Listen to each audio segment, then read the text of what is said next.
Welcome back to NewsMaker Live with Laura. If it's Wednesday, it's NewsMaker Live where we make your stories our stories.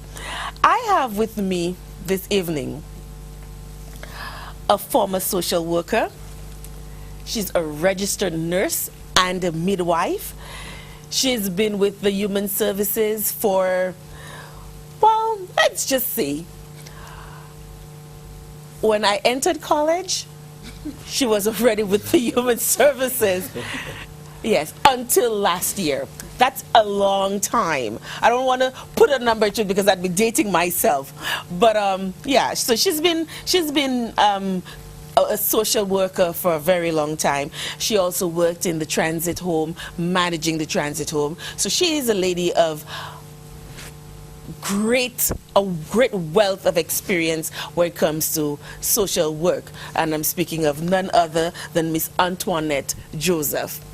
And with her is a young man who was a former school teacher, and he's now made the transition from teaching to being a probation officer, where he's now in a I guess a greater position to help those of our young people who find themselves a little bit at odds with the law and have a little bit of issues before it becomes big issues.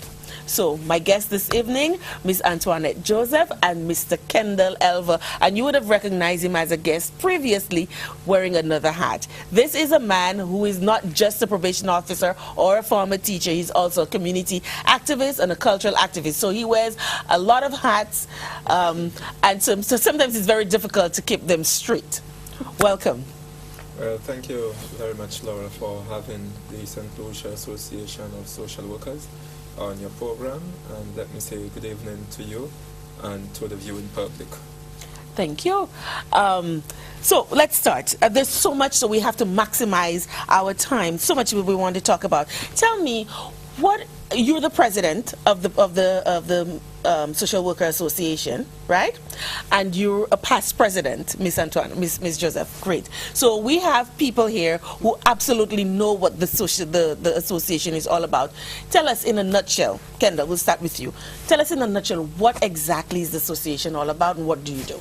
Yes, the St. Lucia Association of Social Workers is a body comprising of social workers who hold a degree in social work and who are also practicing social work. It also comprises of students who are pursuing social work at all levels in our educational spectrum, whether it is at the first degree, master's, certificate, or associate degree level. And it makes provision for individuals who are not qualified in the field of social work. However, they work in various social work positions. So these people could be qualified in counseling, psychology, and other fields. The final category of membership looks at honorary membership, and this will include persons who have made a contribution in terms of advancing the cause of the association, and not just our cause, but also individuals who help promote the values of the social work profession. And in terms of recognizing such contributions, individuals are that association is there to promote the professional development of social workers and address other pertinent issues of concern to social workers. Fundamentally, as it relates to the social work profession, there are a number of values that we have. Key to some of these values will include issues such as promoting the dignity and worth of all peoples, and that particular theme is what has been highlighted for International Social Work Month. And let me take this opportunity to extend a belated happy and productive social work day to all social workers and social work students. And let me also take this time to thank social workers who are working assiduously to improve the social functioning of their clientele and advocating for better socioeconomic conditions to advance the interests of all people who reside in St. Lucia.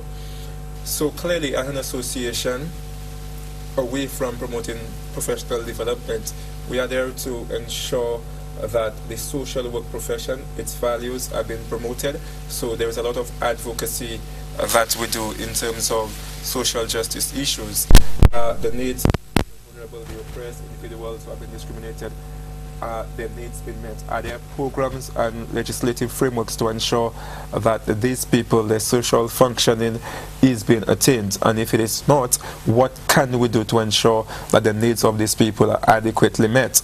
For us, away from the advocacy, we are also there to educate people on a number of social issues that we believe are pertinent, matters that we believe will create a better environment for children, for the elderly, for the mentally ill, and other persons who encounter difficult situations.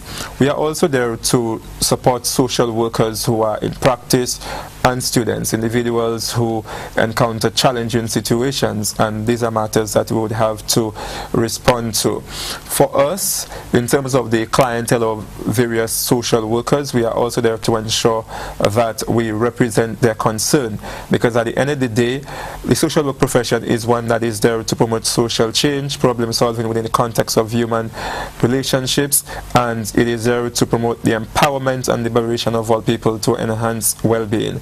So for us, matters of social justice, human rights, these things are key to our agenda as a profession. Great. That was a mouthful. That was a lot of information right there. And I'm sure as a young social worker, you're quite grateful for having this association, which gives you the support, which lends the support to social workers, I mean, to bounce off ideas off of each other and different spheres. It's a good thing that there's an association. How old is the association now? It was 1998. 1998. So that would make it a little bit over 15 years old. But however, there's been lapse in between. Okay, so it's strong now, right? I'm assuming? Yes, well, clearly, I believe that there's a very competent group of individuals that I'm working with, namely Mrs. Kirian Calix, who's the Vice President, Leah Goring, who's the Treasurer. Our Assistant Treasurer would be Ms. Lucia Regis Yard. Our Secretary would be Janice Charles, Assistant Secretary Denise Vitalis. Our Public Relations Officer would be Kirensa de Turville Donnelly, and our Assistant Public Relations Officer is none other than Miss Brenda Annaville. They are individuals who are quite committed, quite passionate. They are indeed very skillful, and I'm quite confident that with this group of people that we could achieve quite a bit. But not just only the executive. I think we are receiving significant support from persons who have been members of the association, like my colleague Ms. Joseph, Ms. Shaman Hippolyte Thomas, and other persons who are practicing social work. And I want to say that with regards to the students who are pursuing social work in St. Lucia, they are doing a remarkable job in terms of participating in the activities, making recommendations as to issues that we should focus on as an association. So I think that this time around, the association is well placed to become a formidable and a reputable entity. I asked this question because prior to this year, I did not know that there was an association for social workers. Yes. And so the question I want to direct at Ms. Joseph is, because you've just started, how long have you been a probation officer? Well, as a probation officer, I commenced in April of 2015, so I'm approaching a year now. But in terms of this position of president of the association, that would be, I would say, maybe 4 months, because elections were held in December of last year, December 4th. Right. So you're a year, and so you have this solid team behind you working towards the advancement of social workers. But I'm curious, because you have about 18 years, almost 20 years of experience as a social worker, right? Yes. I'm curious as to how difficult it would have been, or how easy it would have been for you back then, as a young social worker back then, yourself, and not having that kind of support that Kendall obviously enjoys right now. Okay, I wouldn't say I did not have the support, because before 1997 there have been several attempts to form the Social Work Association, and we have persons who were very committed, from the Blind Welfare Association, even from other associations, and we also had Miss Eugene, the first president actually, who was very much committed, and she also tutored at Apolis Community College in terms of the certificate and associate degree in social work. I think from that time, many persons really got interested in pursuing the degree or the associate degree in social work. There were lots of other persons, even Dr. George, who presented 2 weeks at UWI Continuing Education. He was also part of the process. We also had I forgot his name, but from the Philippines. He was very instrumental in terms of giving assistance with reference to the association. Many other persons assisted. We actually, in the past, the association did a lot of work with, at the time it was the Holy Children Family Home. The association did a lot of training with the staff and a lot of voluntary work. Additionally, we also partnered with Howard University and OCOD.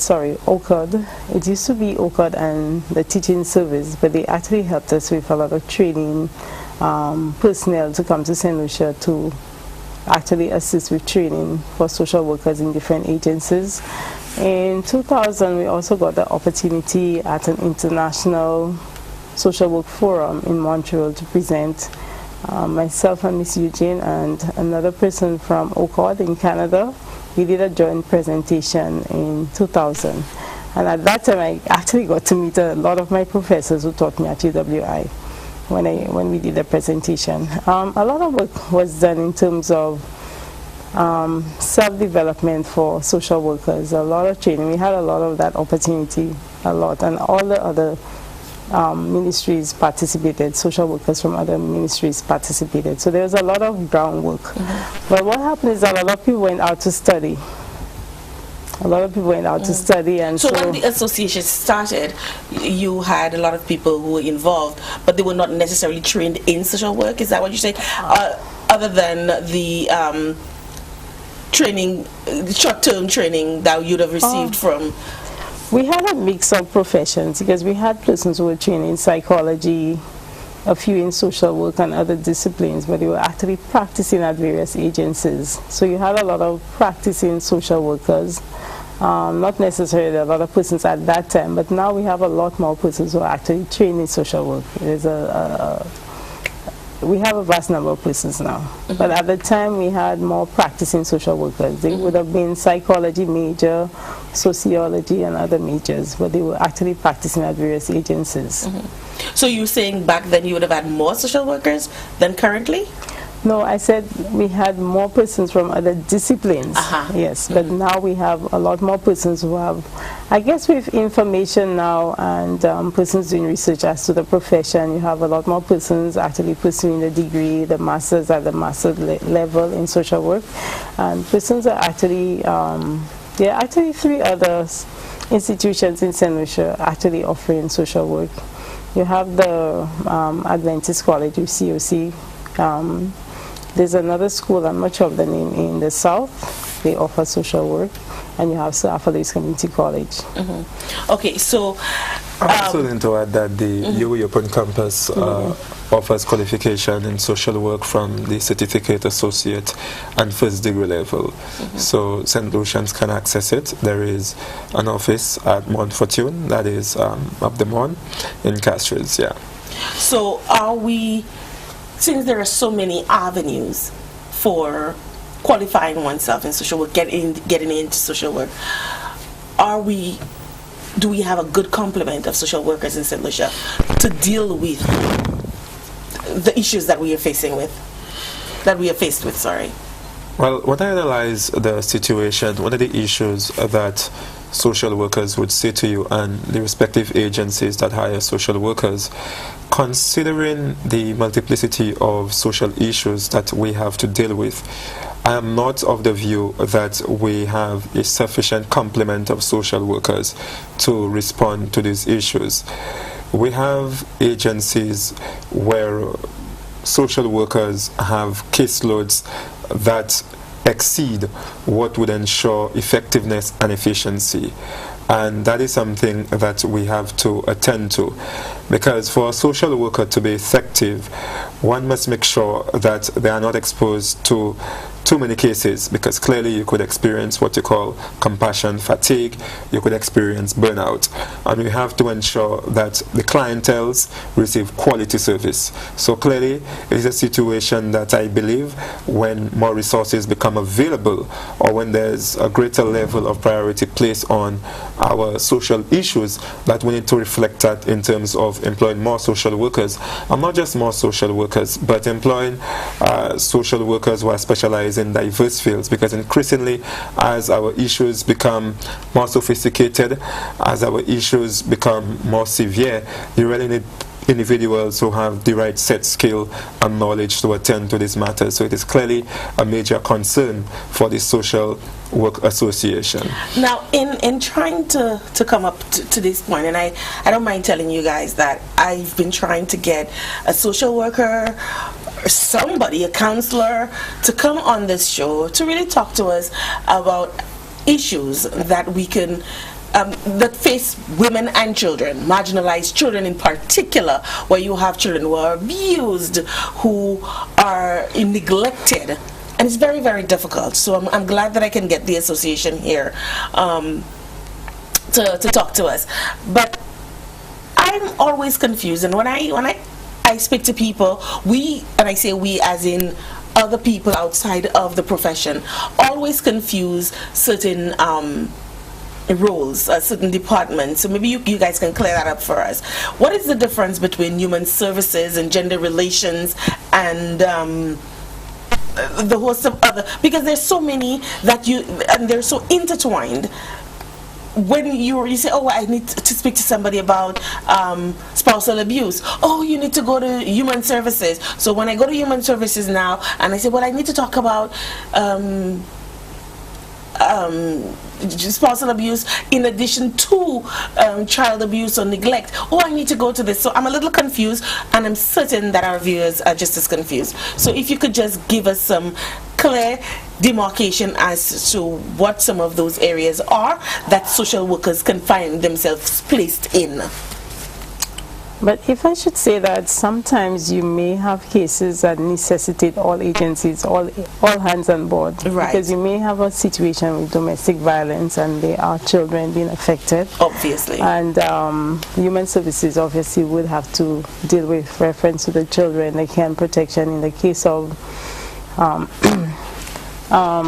severe violence. They may, when they do the investigation, need to remove the child from the situation, and obviously they don't just want to remove children without putting an application for the family court in terms of a care and protection, and finding a suitable placement for that child, whether it be a family kinship, or if that is not found early enough, they may be able to put in an application for a temporary placement at the transit home in the beginning, while further investigations are conducted with reference to the matter.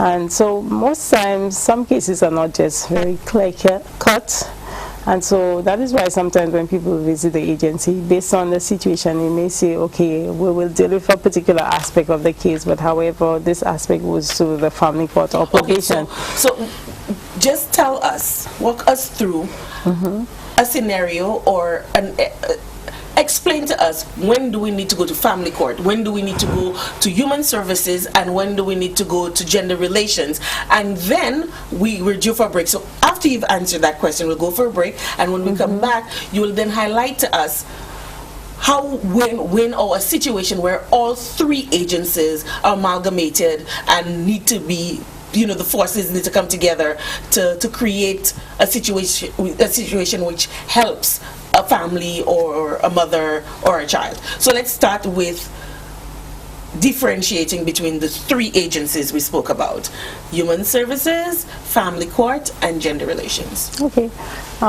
So human services, basically the mandate is to ensure the safety and security of families in terms of children, and if, for example, somebody visits a division, they must go through the process of the intake officer, in which an initial assessment is going to be done with reference to whatever the needs are, and basically the case, depending on the nature of the case, depending on the nature of the case. For example, Sometimes you find people they may call and say, okay, I see I see this child maybe by the roadside, there's no adult, and maybe they have observed over a period of time, maybe there's no body caring for this child, or maybe sometimes this child is in a school uniform but never gets to school. So basically this matter comes before the agency, and they will have to do an initial investigation as to find out who the family members are. Sometimes if the child is wearing a school uniform, obviously the school would have to be contacted, the principal or the teacher. Most times they would be able to say whether there's a parent or a guardian in terms of the child. And if they aren't able to locate the parent or the guardian, because sometimes there are situations where you just cannot locate the parent or the guardian, they must always go to the family court with reference to that matter. So an interim order could be made for the child to be placed in care, maybe the transit home or suitable home, while they further investigate the matter as to whether this parent is on island, because sometimes there are children that the guardians are not on island, and they may have left the child with a neighbor or friend, and then maybe sometimes things didn't work, or maybe the child is not able to cope with whatever is happening in the household. So basically, human services would be involved, and as you see, family court definitely would be involved in terms of the processes. And there are sometimes where you have to go further, because sometimes we forget that there's Ministry of Social Transformation, and they do provide a lot of support in terms of public assistance and also community services. So basically, sometimes one case may necessitate not only human services, not only family court, but most rely on Ministry of Social Transformation. And depending on the matter, it may sometimes go to probation where Mr. Elver works, if it's a juvenile, if there's some delinquency or something like that. But basically, anytime the person would visit any department, based on the conversation or they give a history, they would be able to direct, okay, this matter is really a family court matter, or this matter is a human services matter.